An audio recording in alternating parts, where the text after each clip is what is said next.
안녕하세요. 승무패 1타 강사 원더풀 픽스터입니다. 이번 주말은 최악의 역배의 날이었습니다. 수익을 못 보신 분들이 많으셨을 거라 생각이 듭니다. 위기 뒤 기회라고 해야 했습니다. 드디어 챔피언스 리그 2라운드가 시작되었습니다. 저번 챔피언스 리그 1라운드에서 많은 분들에게 수익을 안겨준 승무패 1타 강사인 원더풀 픽스터의 주무대입니다. 이번에도 여러분들에게 수익을 안겨줄 수 있는 생각에 벌써부터 흥분이 됩니다. 그럼 64회차 쪽집게 분석 시작해보겠습니다. 첫 번째, 아탈란타 불이에. 아탈란타 홈에서 펼쳐지는 승무패 첫 번째 경기입니다. 각 리그에서 공격력이 막강한 두 팀의 맞대결입니다. 홈팀 아탈란타는 이번 시즌 공격력도 훌륭하지만 수비력 또한 막강한 팀 중에 하나입니다. 하지만 유난히 브리에의 니콜로 선수와 졸리스 선수를 아탈란타의 수비수들이 막지를 못하고 실점을 하는 모습을 보여주고 있습니다. 직전 두 경기에서도 브리에에게 두 경기 모두 패배를 하는 모습을 보여주었습니다. 이번 홈에서 아탈란타가 복수에 성공할 것인지 아니면 브리에의 주축 공격수에게 또 한 번 무너질지가 이번 경기의 관전 포인트가 될 것입니다. 하지만 이번 시즌 브리에의 수비 집중력이 너무 떨어져 있어 매 경기 실점을 하고 있고 직전 경기 홈에서 50점을 하며 무승부를 기록하기도 해서 이번 아탈란타 원정에서도 무실점 경기를 못할 것으로 판단됩니다. 이번 경기의 변수는 브리에의 헐거워진 수비, 아탈란타와 브리에의 상대성, 브리에 공격진에 대한 아탈란타의 대비. 이번 경기에서 아탈란타가 실점한 확률 2000%. 이러한 점을 미루어 보아 승무패 승마킹을 추천드립니다. 두 번째, 첼시 벤피카. 첼시 홈에서 펼쳐지는 승무패 두 번째 경기입니다. 지금의 두 팀은 네임드에 비해 챔스에서 아쉬운 모습을 보여주고 있는 두 팀의 맞대결입니다. 홈 첼시는 직전 뮌헨과의 챔스 경기에서 3대1 완패를 당하였고 원정 벤피카 역시 직전 카라바오와의 경기에서 3대2 패배를 하였습니다. 하지만 첼시는 원정에서 미네에게 패배를 당하였지만 벤피카는 홈에서 카라바오에게 패배를 당한 점이 같은 패배를 당한 두 팀이지만 무게는 완전히 다른 모습을 보여주고 있습니다. 리그에서의 공격력은 서로 비등한 모습을 보여주지만 수비력에서는 벤피카가 앞서는 모습을 보여주고 있습니다. 하지만 이 기록은 리그에서의 기록이고 챔스에서의 벤피카는 수비력 최하위로 기록되고 있습니다.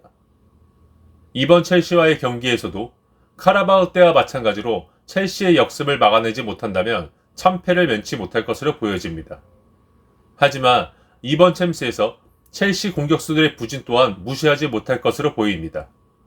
직전 클럽 월드컵에서 1대0 저득점으로 승리를 거둔 첼시지만 헐거워진 벤피카 수비진을 공략을 쉽게 못하는 모습을 보여주고 있어 두 팀의 감독들이 어떻게 풀어나갈지도 이 경기의 관전 포인트일 것입니다. 배당률은 역시 첼시의 우세를 점치고 있는 걸 알 수 있지만 두 팀에게 쉽지 않은 경기가 될 것으로 보여집니다. 이번 경기의 변수는 첼시의 9월 경기력 저조, 벤피카 수비수들의 집중력, 첼시 공격수들의 챔스 부진 극복. 이번 경기에서 벤피카가 실점한 확률 2000%. 이러한 점을 미루어 보아 승무패, 무패 마킹을 추천드립니다. 세 번째, AT 마드리드 프랑크푸르트. 마드리드 홈에서 펼쳐지는 승무패 세 번째 경기입니다. 홈 마드리드는 직전 리버풀과의 경기에서 3대2로 패배를 기록하였습니다. 하지만 경기 내용만 보게 되면 마드리드의 공격력이 한층 강화된 모습을 보여주는 경기였습니다. 반면 원정 프랑크푸르트는 직전 갈라타사라이와의 홈 경기에서 5대1 대승을 거두며 챔스 1라운드를 기분 좋게 마무리하였습니다. 두 팀의 챔스 1라운드는 명확하게 나뉘는 결과 보여주었지만 현재 두 팀의 가장 문제점은 실점률이 굉장히 높다는 것입니다. 두 팀 모두 실점률 문제를 이번 경기에서 여실히 드러내는 경기가 될 확률이 굉장히 높습니다. 이번 경기의 변수는 두 팀의 실점률, 프랑크푸르트의 직전 두 경기 부진, 프랑크푸르트의 마드리드 원정, 챔피언스 경기에서 마드리드 공격력의 부진, 이번 경기에서 저득점 경기가 나올 확률 2000%. 이러한 점들을 미루어 보아 승무패, 승마킹을 추천드립니다. 네 번째, 보데글림트 토트넘. 보데글림트 홈에서 펼쳐지는 승무패 네 번째 경기입니다. 저번 유로파리그 4강에서 만난 두 팀이 챔스에서 다시 만나는 경기입니다. 유로파리그에서는 홈 원정 가릴 거 없이 토트넘이 두 번 모두 완승을 거두었습니다. 이번 챔스에서도 두 팀 모두 감독의 전술 선수들이 크게 달라지지 않는 모습입니다. 홈에서 굉장히 강한 보데글림트이지만 직전 두 경기에서 모두 헐거워진 수비로 실점을 하며 무승부를 거둔 모습을 보이고 있습니다. 원정에 나서는 토트넘은 원정에서 더욱 강한 모습을 보여주고 있어 이번 경기에서도 좋은 모습을 보여줄 확률이 큽니다. 9월 두 팀의 선정 역시 토트넘이 더 우세한 것을 볼 수 있으며 배당률 역시 토트넘이 정배인 것을 알 수 있습니다. 이번 경기의 변수는 보데글림트의 헐거워진 수비, 챔스에서의 토트넘의 득점력, 두 감독들의 맞대결 전적, 토트넘의 원정 경기력. 이번 경기에서 토트넘 감독이 세레머니 할 확률 2000%. 이러한 점을 미루어 보아 승무패 패마킹을 추천드립니다. 다섯 번째, 마르세유 아약스. 홈 마르세유에서 펼쳐지는 승무패 다섯 번째 경기입니다. 챔스 1라운드를 패배를 기록한 양팀의 맞대결입니다. 두 팀 모두 챔스에서 패배를 기록하였지만 리그에서는 상위권을 달리고 있는 팀들입니다. 홈 마르세유는 그린우드 선수와 오바메양 선수의 콤비로 득점 참새에서 골로 연결하는 모습을 많이 보여주고 있습니다. 특히 홈 경기에서 강한 모습을 보여주고 있어 이번 아약스를 상대로도 득점을 할 것이라 판단됩니다. 반면 아약스는 이번 원정에서 주축 공격수의 결정력이 보이기 때문에 원정에서 특히 골 결정력이 낮은 아약스가 마르세유의 수비를 뚫기는 쉽지 않을 것이라 판단됩니다. 예전 챔스에서 홈팀이 유리하게 경기를 이끌어간 모습도 볼 수 있습니다. 이번 경기의 변수는 아약스의 주축 공격수 결장, 아약스의 원정 공격력, 마르세유의 공격수들의 활약. 이번 경기에서 오바메양 선수가 골 넣을 확률 2000%. 이러한 점을 미루어 보아 승무패 승마킹을 추천드립니다. 여섯 번째, 갈라타사라이 리버풀. 홈 갈라타사라이에서 펼쳐지는 승무패 여섯 번째 경기입니다. 악명 높은 터키 원정을 나서는 리버풀입니다. 악명도 높은 데다가 현 터키 황제 갈라타사라이 원정길입니다. 홈 갈라타사라이는 현재 리그 전승을 달리고 있는 팀입니다. 리그에서만큼은 최강위 팀이지만 이번 프랑크푸르트와의 연장 경기에서 5대2라는 참패를 당했습니다. 반면 리버풀은 전승을 달리다 크리스탈 팰레스에게 패배를 당하였지만 홈 원정 가릴 거 없이 비길 경기도 어떻게든 이기고 있는 모습을 보여주고 있어 이번 챔스 우승 후보 중에 한 팀입니다. 아무리 터키 원정이 힘들다고 하여도 지금의 리버풀의 기세가 꺾이지는 않을 것으로 보이고 있습니다. 하지만 갈라타사라이의 원정은 최강의 팀들도 침묵하는 경우가 많기 때문에 이번 승무패 이변이 생기면 이 경기가 유력하다고 생각이 듭니다. 이번 경기의 변수는 리버풀의 터키 원정 극복, 갈라타사라이의 매서운 역습, 갈라타사라이의 단단한 수비. 이번 경기에서 리버풀 선수들의 체력이 방증될 확률 2000%. 이러한 점을 미루어 보아 승무패 전체 마킹을 추천드립니다. 일곱 번째, 위니용 뉴캐슬. 위니용 홈에서 펼쳐지는 승무패 일곱 번째 경기입니다. 벨기에 리그 최강자 위니용입니다. 리그와 챔스에서도 무서운 공격력으로 승리를 하고 있는 팀입니다. 이번 챔스 2라운드 경기에서도 공격적인 모습을 보여줄 것으로 보입니다. 반면 원정으로 나서는 뉴캐슬, 주축 선수들의 부진과 부상으로 고전을 면치 못하고 있었지만 주축 선수들의 복귀와 감독과의 전술 이해도가 점점 좋아지는 모습을 보여주고 있습니다. 뉴캐슬의 새로운 수비 전술이 점점 강화되고 있지만 위니용의 폭발적인 공격력을 막아낼지는 미지수입니다. 이번 경기의 변수는 뉴캐슬 감독의 전술, 위닝호의 폭발적인 공격력, 뉴캐슬 공격수들의 기량 회복. 이번 경기에서 위니용 감독의 세레머니를 보게 될 확률 2000%. 이러한 점을 미루어 보아 20패 승 마킹을 추천드립니다. 8번째, 카라바흐 코펜하겐. 카라바흐 홈에서 펼쳐지는 20패 8번째 경기입니다. 팀의 네임들만 봤을 때는 코펜하겐의 우세가 보이는 경기입니다. 하지만 이번 챔피언스 리그의 돌풍팀을 꼽자면 단연 이번 홈팀인 카라바흐를 뽑을 수 있습니다. 직전 벤피카와의 원정 경기에서 3대2 펠레스코어로 짜릿한 승리를 챙겼던 걸 볼 수 있습니다. 홈팀 카라바흐는 원정보다 홈에서 더욱 강한 모습을 보여주고 있습니다. 공격력뿐만 아니라 수비력도 홈에서는 더욱 강화되는 모습이 보이고 있어 이번 코펜하겐과의 대결에서 좋은 모습을 보여줄 거라 기대되고 있습니다. 반면 이번 원정으로 나서는 코펜하겐, 직전 레버쿠젠과의 경기에서 선제골을 넣었지만 내리 실점을 당하여 무승부를 기록하였습니다. 당압력으로 패싱 축구를 하는 팀에게는 여전히 약한 모습을 보여주고 있습니다.